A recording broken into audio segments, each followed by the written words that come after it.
Hello students. स्वागत है आप सभी का हमारे इस नए क्लास में। इस क्लास में हम पढ़ने वाले हैं बिहार बोर्ड का क्लास 12th का 100 मार्क्स के इंग्लिश का चैप्टर नंबर 1 को हम पढ़ने वाले हैं, जो है इंडियन सिविलाइजेशन एंड कल्चर, यानी कि भारतीय सभ्यता और संस्कृति। जैसा कि बिहार विद्यालय परीक्षा समिति ने निर्धारित किया है कि क्लास 12th में जो रेनबो का बुक है उसमें 100 मार्क्स इंग्लिश का जो प्रो सेक्शन है उसमें जो लेसन नंबर 1 है वो है इंडियन सिविलाइजेशन एंड कल्चर, यानी कि भारतीय सभ्यता और संस्कृति। इसी के बारे में हमें पढ़ना है अभी, यानी कि चैप्टर नंबर 1 को हमें पढ़ना है। तो बिना किसी देर का हम लोग स्टार्ट करते हैं, पढ़ना शुरू कर देते हैं। चलिए देखिए, तो चैप्टर नंबर 1 है आपका इंडियन सिविलाइजेशन एंड कल्चर, यानी कि भारतीय सभ्यता और संस्कृति। सिविलाइजेशन का मतलब हम समझते हैं, सिविलाइजेशन का मतलब होता है सभ्यता। सभ्यता कहने का मतलब क्या होता है? जैसे एक शिक्षित जो वर्ग होता है, एक पढ़ा लिखा जो वर्ग होता है, हमारे जो व्यवहारिक ज्ञान होते हैं, हमारे शिष्टाचार वाले तौर तरीके होते हैं, उसे कहा जाता है सिविलाइजेशन। दूसरा है कल्चर। कल्चर मतलब होता है संस्कृति, यानी कि जो हमारे देश के हमारे राष्ट्र में, हमारे देश में, हमारे क्षेत्र में, हमारे राज्य में, हमारे अपने क्षेत्र में जो भी तौर तरीके हैं, रहन सहन है, वेशभूषा है, जो भी तौर तरीके हैं, उसी को कहा जाता है कल्चर। और जैसा कि हम अच्छी तरह से जानते हैं कि भारतीय सभ्यता और संस्कृति पूरे विश्व में सर्वोपरि, यानी कि सर्वोत्तम माना जाता है। और उसी चैप्टर को हम पढ़ने वाले हैं अभी। बहुत काफ़ी इंपॉर्टेंट है आपके लिए, समझिएगा। इस चैप्टर को लिखने वाले ऑथर हैं, यानी कि लेखक हैं महात्मा गांधी। जी हाँ, यानी कि महात्मा गांधी ने इस चैप्टर को लिखा हुआ है, भारतीय सभ्यता और संस्कृति के बारे में। उससे पहले मैं आपको एक चीज़ बता दूं कि देखिए, ये अगर आप बिहार बोर्ड के स्टूडेंट हैं, क्लास 12th के स्टूडेंट हैं, तो ये वीडियो आपके लिए बहुत काफ़ी इंपॉर्टेंट है। इस चैप्टर में आप इस चैप्टर का पूरी तरीके से समरी आप इसमें पाएंगे। आप बहुत अच्छे तरीके से आपको क्लियर कराया जाएगा। और इसके बाद में इसी चैप्टर से रिलेटेड, इसी चैप्टर का बेस का जो भी ऑब्जेक्टिव क्वेश्चन जो आता है, एक एक नंबर वाला जो क्वेश्चन आता है, उस क्वेश्चन को भी हम करने वाले हैं। जैसा कि आपको पता है कि बिहार बोर्ड ने यह सुनिश्चित किया है कि हर किसी एग्ज़ाम्स में इंग्लिश में जो यानी कि आधा, यानी कि 50 मार्क्स का आपका ऑब्जेक्टिव क्वेश्चन से सवाल किया जाएगा। तो उसी चीज़ को ध्यान में रखते हुए हर किसी चैप्टर को पढ़ने के बाद में कुछ ऑब्जेक्टिव क्वेश्चंस को हम करते हैं, जो ताकि बच्चों को कुछ हेल्प मिल सके। चलिए देखते हैं इसको। अभी हम देख रहे हैं भारतीय सभ्यता और संस्कृति, जो महात्मा गांधी के द्वारा लिखा हुआ है। सबसे पहला स्टेप देखिए यहाँ पर है अबाउट द ऑथर। ऑथर के बारे में, यानी कि लेखक के बारे में एक छोटी सी जानकारी हम रखते हैं। फुल नेम, यानी कि उनका पूरा नाम था मोहनदास करमचंद गांधी।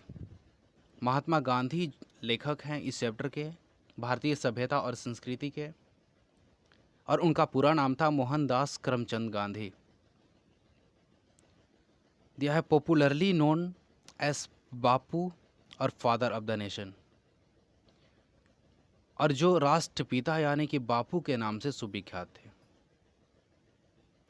इस चैप्टर के जो लेखक हैं उनका पूरा नाम है मोहनदास करमचंद गांधी, जो कि राष्ट्रपिता यानी कि बापू के नाम से सुविख्यात थे। उन्होंने एक ऑटोबायोग्राफी को लिखा था। अच्छा, बायोग्राफी का मतलब होता है जीवनी, मतलब होता है किसी के जीवन के ऊपर कोई लेख होता है, निबंध होता है, उसे बायोग्राफी कहा जाता है। उसके पहले अगर ऑटो लग गया तो मतलब हुआ ऑटोबायोग्राफी, यानी कि ऐसी जीवन का कथा, ऐसी जीवन लेख, जीवन का निबंध जो अपने द्वारा लिखा गया हो, उसे ऑटोबायोग्राफी कहते हैं। तो उसी तरीके से मोहनदास करमचंद गांधी ने अपने खुद के जीवन शैली पर जीवन लेख को लिखा हुआ है, और उस बुक का नाम है my experiment with the truth. और इसी पुस्तक से लिया गया है जो जिस चैप्टर को अभी हम लोग पढ़ रहे हैं, यानी कि भारतीय सभ्यता और संस्कृति। देखिए, वैसे ऑथर का जन्म हुआ था, यानी कि 2 अक्टूबर 1869 को हुआ था, गुजरात के पोरबंदर ज़िले में। उनकी मृत्यु हो गई थी 30 जनवरी 1948 को, मतलब 1948 को उनकी मृत्यु हो गई। उनकी स्पाउस मतलब होता है धर्मपत्नी, जीवन साथी। उनकी धर्मपत्नी अर्धांगिनी का नाम था कस्तूरबा गांधी। और वैसे महात्मा गांधी ने भारत को आज़ाद करने के लिए बहुत काफ़ी संघर्ष किए, बहुत काफ़ी आंदोलन को कराए थे, लेकिन वो कभी भी हिंसात्मक तरीके से लड़ाई नहीं करते थे। उनके वेपन थे, उनके हथियार थे संघर्ष करने के लिए, ट्रूथ एंड नॉन वायलेंस, यानी कि सत्य और अहिंसा। वो मानते थे कि किसी भी लड़ाई को, संघर्ष को हिंसात्मक तरीका नहीं देना चाहिए। उनका मानना था कि ट्रूथ और नॉन वायलेंस, यानी कि अहिंसा के तौर तरीके से हम भारत को आज़ाद करा लेंगे। और उन्होंने संघर्ष करते हुए यानी कि पॉलिटिक्स में अपने योगदान को दिए थे, यानी कि 1915 से लेकर 1948 तक उन्होंने योगदान दिया था पॉलिटिक्स में, मतलब राजनीति में। नेक्स्ट आगे देखते हैं। देखिए इसी का एक ब्रीफ इंट्रोडक्शन दिया हुआ है, सबसे पहले दिया है इसमें कि Mohandas Karamchand Gandhi, popularly known as father of the nation.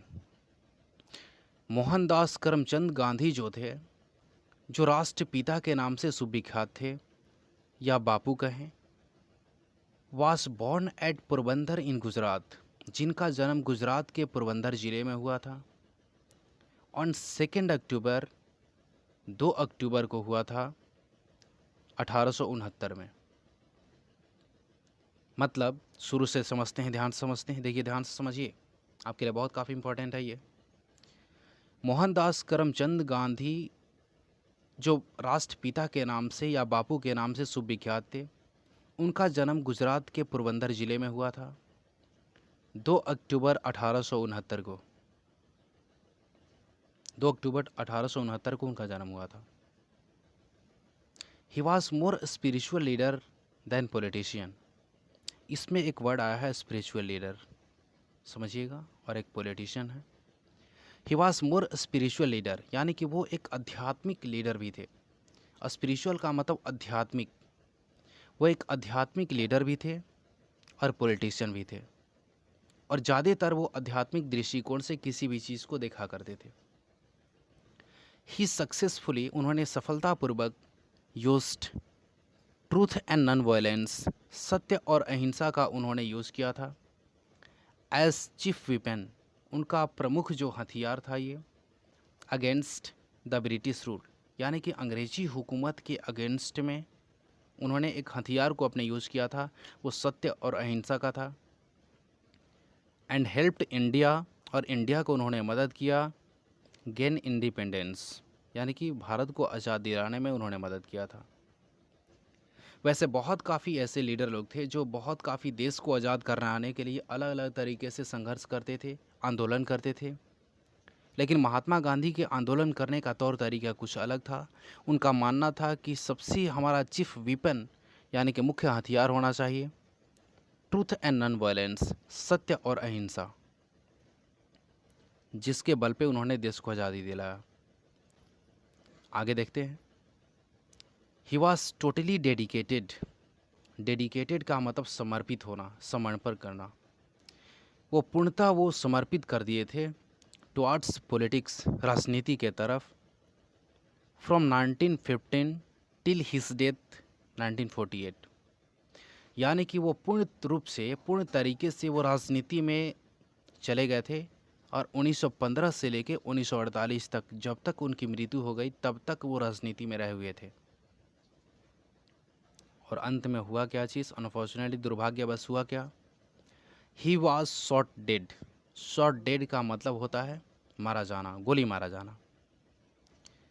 उनको गोली मार दिया गया, उनकी ही वॉज शॉट डेड, उनको गोली मार दिया गया बाय अ फैनेटिक।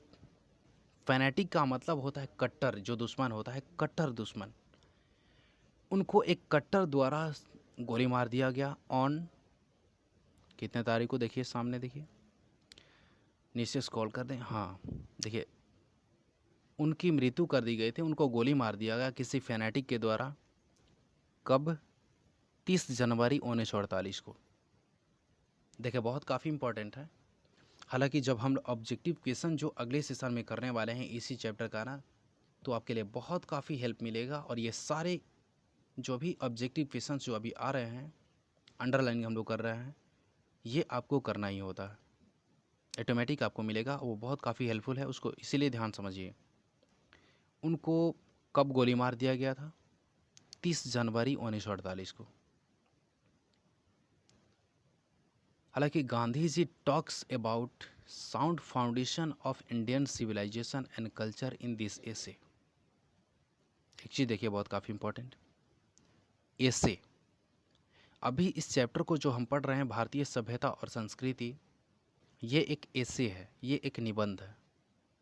हो सकता है आपका ऑब्जेक्टिव क्वेश्चन ये भी आ जाए कि इंडियन सिविलाइजेशन क्या है, मतलब ये स्टोरी है, नोवेल है, एसे है, क्या है? तो उसमें आपको ध्यान में आना चाहिए कि यानी कि एसे है। चलिए देखिए, गांधी जी बात करते हैं इंडिया के भारतीय सभ्यता और संस्कृति के साउंड फाउंडेशन के बारे में। यानी कि साउंड फाउंडेशन का मतलब होता है एक ऐसी इसकी फाउंडेशन है जो ख़त्म नहीं होती है। हमारे भारत का प्रचलन हर किसी अन्य देशों से, पश्चिमी, खासकर पश्चिमी देशों से बिल्कुल ही अलग है, जो कि बहुत काफ़ी तारीफ़ काबिल। इस चैप्टर में हम मुख्यतः यही पढ़ने वाले हैं। इस एसे में ये एक निबंध है, इसमें हम भारतीय सभ्यता और संस्कृति के महत्व के बारे में हम पढ़ने वाले हैं।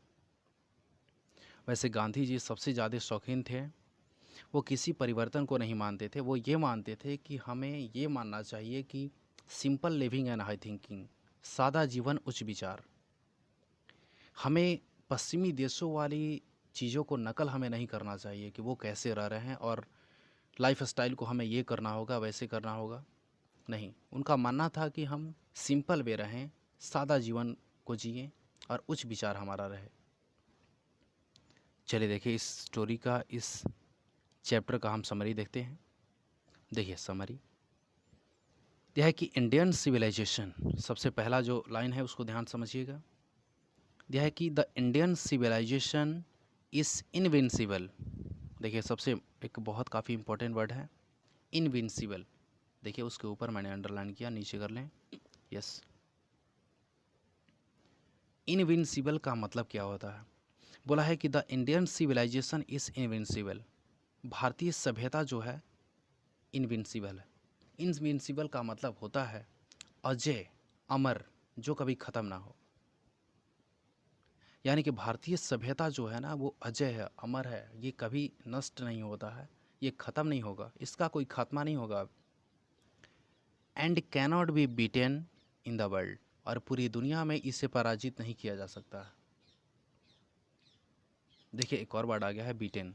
अच्छा, बीट का एक नॉर्मल मीनिंग होता है पीटना, लेकिन बीट का यहाँ पीटने के सेंस में नहीं है। यहाँ अर्थ है बीट का पराजित करना। यानी कि भारतीय जो सभ्यता है ना वो अमर है, कभी इसका खात्मा नहीं होगा, और ये पूरे विश्व में कभी ये पराजित नहीं किया जा सकता है।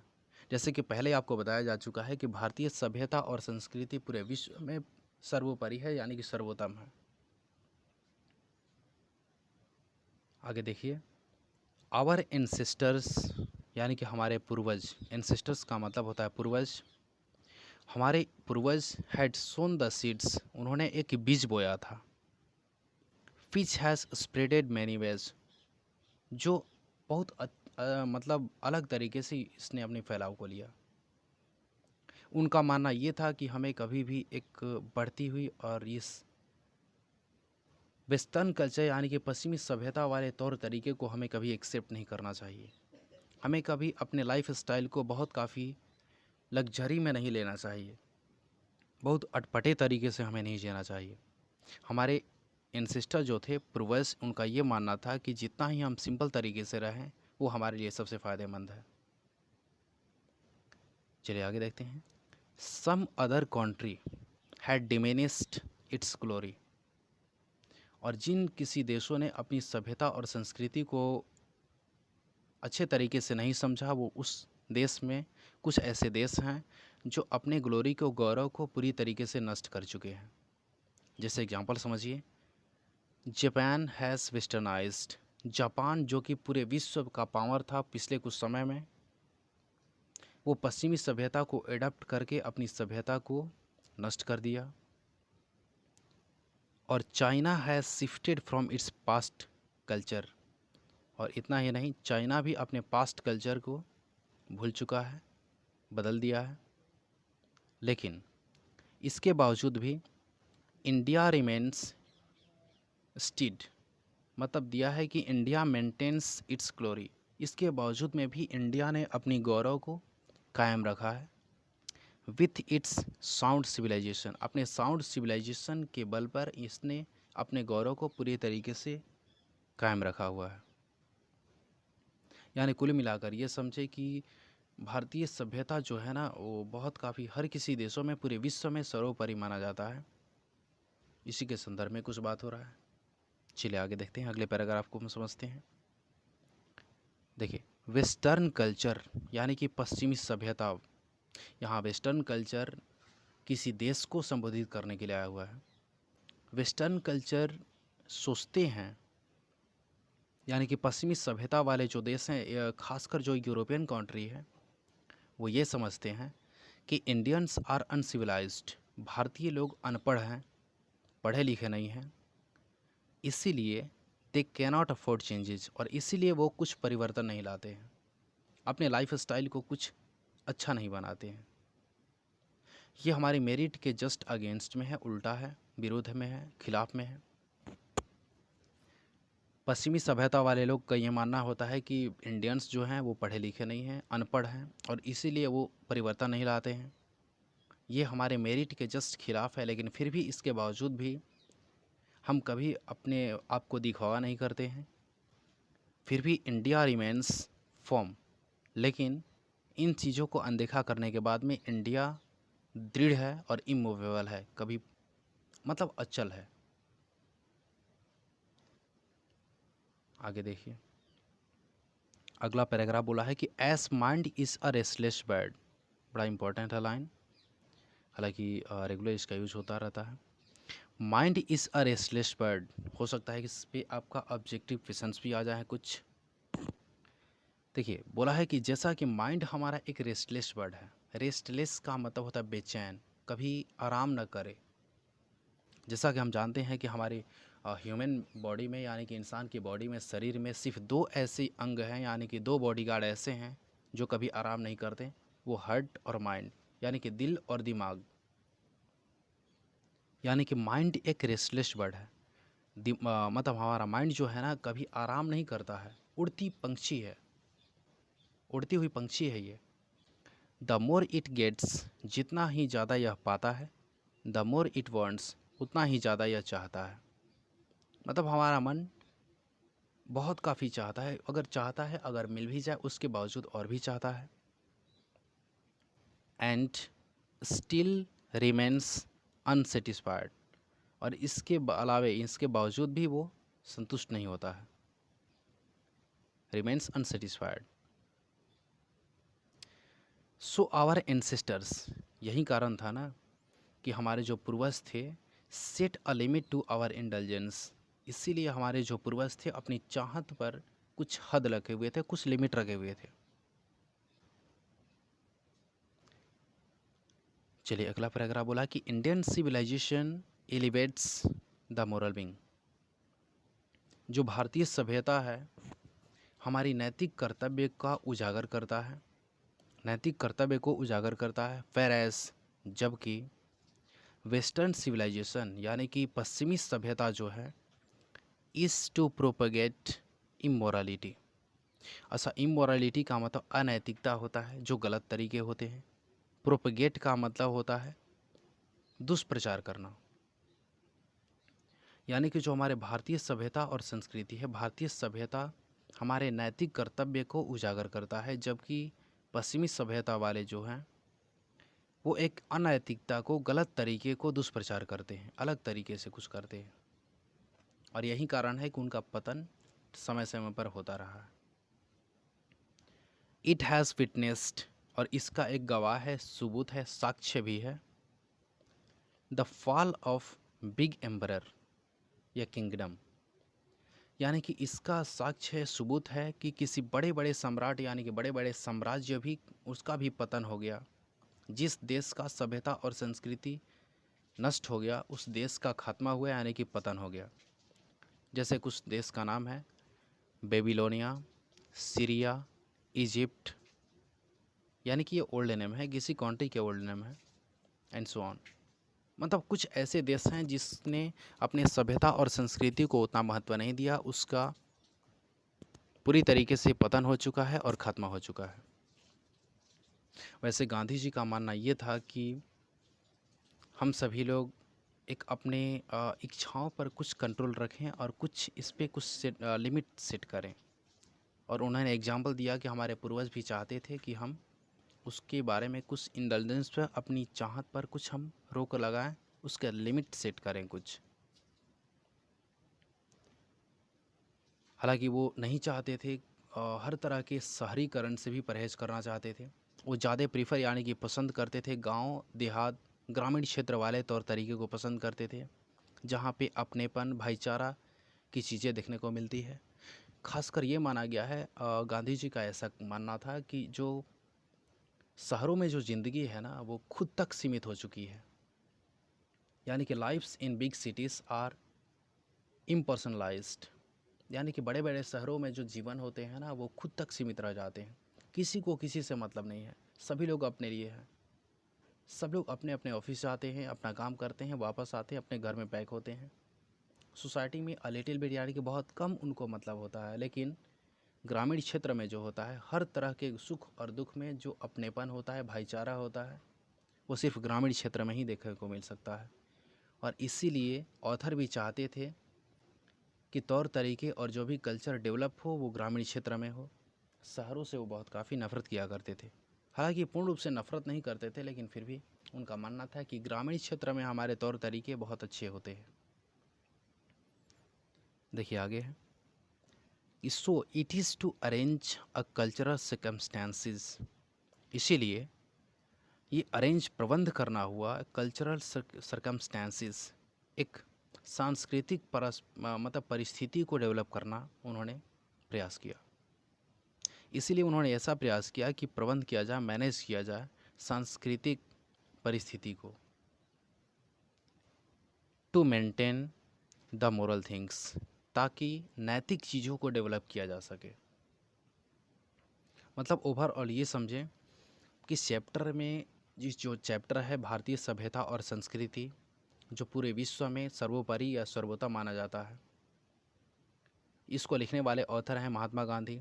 इन्होंने इसके साउंड फाउंडेशन यानी कि भारतीय सभ्यता और संस्कृति को कुछ बहुत काफ़ी महत्व देते हुए इन्होंने इस चैप्टर में कुछ बताया है। और ये खासकर ये चैप्टर लिया गया है उनके अपने एक जीवन कथा से। उस बुक का नाम था my experiment with the truth. इसको ध्यान रखिएगा, क्योंकि वैसे होता क्या है ना कि ऑब्जेक्टिव क्वेश्चंस में ये पक्के तौर से आते हैं। और हाँ, अलग मतलब अगर आपने अच्छे तरीके से इसको पढ़ भी लिया ना, अभी पढ़ लिए हैं, इसी के बेस पे आपका जो इसी का जो पार्ट 2 आएगा, यानी कि इस लेसन को आपने पढ़ लिया, समझ लिया अच्छे से, कोई दिक्कत नहीं है। और हाँ, समरी भी नोट कीजिएगा, क्योंकि समरी 8 या 10 नंबर का आता है एग्ज़ाम में। और इसी चैप्टर से रिलेटेड या ऑथर के बारे में कुछ हम पढ़ें, उससे रिलेटेड कुछ ऑब्जेक्टिव क्वेश्चंस आते हैं, जो इसके पार्ट 2 में आपको ऑब्जेक्टिव क्वेश्चंस मिलेंगे। उसको भी हम हल करेंगे, प्रैक्टिस करेंगे, ताकि आपको बहुत अच्छे से समझ में आए। तो उसको ध्यान से थोड़ा देखिएगा। चलिए, अगर आपको बहुत अच्छे से समझ में आया ना, तो ये ऐसा है कि आप इस वीडियो को लाइक कर दीजिए, सब्सक्राइब कर दीजिए, बेल बटन को भी दबा दीजिएगा, क्योंकि जब भी अच्छा खासा वीडियो अगर अपलोड किया जाए तो आप तक नोटिफिकेशन पहुंच सके। और हाँ, अगर ये आपको हेल्पफुल साबित हुआ, अगर कुछ हेल्प किया है, तो अपने दोस्तों के साथ भी शेयर ज़रूर कीजिएगा। चलोगे, थैंक यू। मिलते हैं पार्ट 2 में, इंडियन सिविलाइजेशन एंड कल्चर का ही पार्ट 2 में मिलते हैं। चलोगे, थैंक यू।